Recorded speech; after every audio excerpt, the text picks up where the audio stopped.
হজরত আবু মুসা আশআরী রাদিয়াল্লাহু তাআলা আনহু থেকে বর্ণিত, নবী করিম সাল্লাল্লাহু আলাইহি ওয়াসাল্লাম বলেছেন, আল্লাহ কর্তৃক নিষিদ্ধ কবিরা গুনাহগুলোর পরে সবচেয়ে নিকৃষ্ট কবিরা গুনাহ হলো কোনো বান্দার আল্লাহ তাআলার সঙ্গে এমতাবস্থায় সাক্ষাৎ করা যে তার উপর ঋণ রয়েছে অথচ পরিশোধযোগ্য কিছুই সে রেখে যায়নি। হজরত মাইমুন কুর্দি রাদিয়াল্লাহু তাআলা আনহু তার পিতা থেকে বর্ণনা করেন,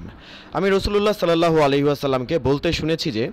যদি কোনো ব্যক্তি কম বেশি একটি নির্দিষ্ট পরিমাণ মোহর ধার্য করে বিয়ে করে কিন্তু মনে মনে স্ত্রীর হক আদায় করার ইচ্ছা রাখে না বরং ধোঁকা দিয়ে থাকে,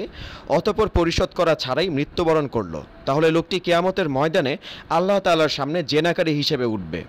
আর যে ব্যক্তি কারো কাছ থেকে ঋণ গ্রহণ করে তা পরিশোধ করার ইচ্ছা রাখে না বরং ধোঁকা দিয়ে অন্যের মাল গ্রাস করে অতঃপর সে অপরিশোধিত অবস্থায় মারা গেলে আল্লাহ তাআলার সামনে চোর সাব্যস্ত হয়ে উঠবে। তাফসিরে মাআরিফুল কোরআনে বর্ণিত আছে যে যদি স্ত্রীর মোহরানা পরিশোধ করা না হয়ে থাকে তবে অন্যান্য ঋণের মতোই প্রথমে মোট ত্যায্য সম্পত্তি থেকে মোহরানা পরিশোধ করার পর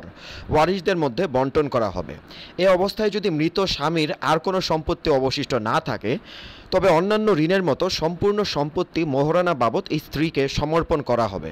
এবং এতে কোনো ওয়ারিশই অংশ পাবে না। হজরত ইবনে উমর রাদিয়াল্লাহু তাআলা থেকে বর্ণিত, রাসূলুল্লাহ সাল্লাল্লাহু আলাইহি ওয়াসাল্লাম বলেন, যে ব্যক্তি নিজের উপর একটি দিনার অথবা একটি দিরহাম ঋণ রেখে মৃত্যুবরণ করল তা তার পুণ্য থেকে পরিশোধ করা হবে, কেননা সেখানে কোনো দিনারও নেই, দিরহামও নেই।